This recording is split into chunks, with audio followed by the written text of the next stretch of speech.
আসসালামু আলাইকুম রহমতুল্লাহ।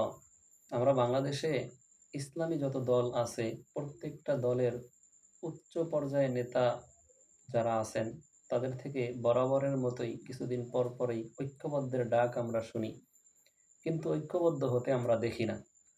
তিনারা ঐক্যবদ্ধের ডাক দিয়ে যান আর আমরাও খুব আশা নিয়ে, অনেক আকাঙ্ক্ষা নিয়ে ঐক্যবদ্ধ হওয়ার আপ্রাণ চেষ্টা চালিয়ে যাচ্ছি বা তাদের ডাকে সাড়া দিয়ে আমরা যাচ্ছি, আন্দোলনে নামছি।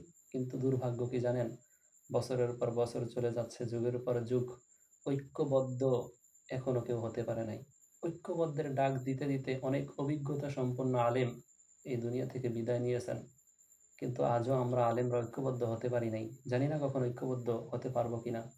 হয়তোবা যে কারণে আমরা ঐক্যবদ্ধ হতে চাই, যে উদ্দেশ্যে আমরা ঐক্যবদ্ধ হতে চাচ্ছি, সেটা হয়তো আমরা হাসিল করতে পারবো না আমাদের ঐক্যবদ্ধ না হওয়ার কারণে। এমনও হতে পারে আমরা ঐক্যবদ্ধ হতে হতে আমাদের ঐক্যবদ্ধ হওয়া শেষ হওয়ার আগেই সেই উদ্দেশ্য অন্যরা হাসিল করে নিয়ে যাবে। যেমন গাছে আম পেকে আছে, নিচে তিনজন ব্যক্তি আম পাড়বে, তাদের মধ্যে পরামর্শ চলতেছে আম পাড়তে লাগবে একটি দড়ি, একটি ছিপ, কোটা যেটা দিয়ে আম পাড়া হয়। তো সেটা কে আনবে?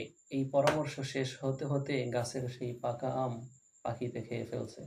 দেখবেন বাস্তবতা শেষমেশ এটাই হবে।